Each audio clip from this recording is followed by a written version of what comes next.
రాష్ట్ర సారథిగా వైఎస్ఆర్ కడప జిల్లాకు చెందిన గుజ్జుల ఈశ్వరయ్య యాదవ్ ఏకగ్రీవంగా ఎన్నికయ్యారు. ఆయన ఇప్పటి వరకు ఆ పార్టీ రాష్ట్ర కార్యదర్శి వర్గ సభ్యులు, ఏపీ రైతు సంఘం రాష్ట్ర అధ్యక్షుడిగా బాధ్యతలు నిర్వర్తిస్తున్నారు. ఒంగోలులో ఆగస్టు 23 నుంచి 25 వరకు జరిగిన పార్టీ రాష్ట్ర మహాసభల్లో రాష్ట్ర కార్యదర్శి ఎన్నికపై స్పష్టత రాకపోవడంతో ఎన్నిక వాయిదా పడింది.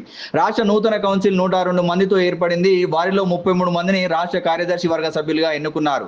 జాతీయ మహాసభల అనంతరం రాష్ట్ర కార్యదర్శిని ఎన్నుకుంటామని పార్టీ నాయకత్వం అప్పట్లో ప్రకటించింది.